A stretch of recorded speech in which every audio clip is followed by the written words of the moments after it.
Appeared at the Heidelberg Magistrates Court today for a client who was charged with a moderate level criminal damage to the tune of $10,000 or so, and a use carriage of service to harass, including aggressive and threatening words used via email. Now, initially, when I had a look at the brief, the charges appeared to be very serious, but ultimately, once we engaged in some successful negotiation of a period of about 3 months and opposed notably the very curious restitution that was claimed by the builders next door building the property, my client was recommended for a diversion by the prosecution and was granted that diversion by the magistrate. Now, my client found herself in this position because of a civil dispute between her and her neighbor who was building a property and the builder that was building that property as well. This civil matter went on for about 2 years. There was some back and forth on both sides. My client also suffered some property damage, including damage to her car. She found a machete at one point in one of her vehicles.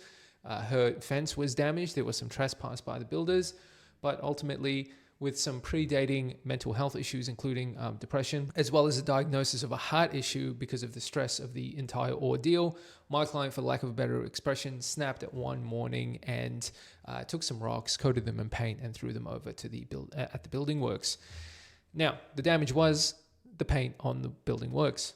The initial $10,000 that was claimed turned out to be not $10,000, but maybe a $5,000 excess that was then put forward. Once I had a further look into the matter, I realized that the builders were trying to claim an excess for damage that predated my client's offending.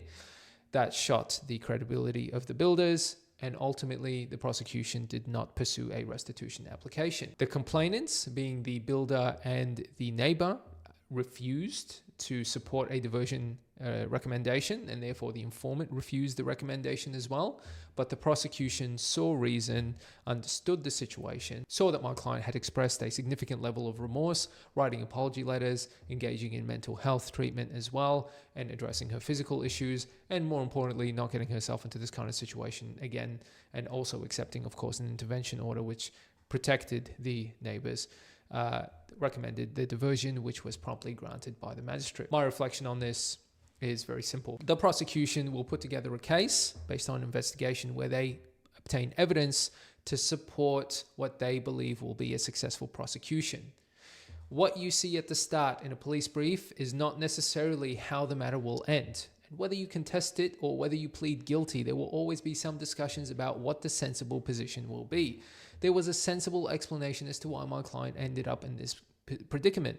There was a large civil context which should not diminish the way that we approach the criminal allegation, a very serious allegation, and how it was put forward.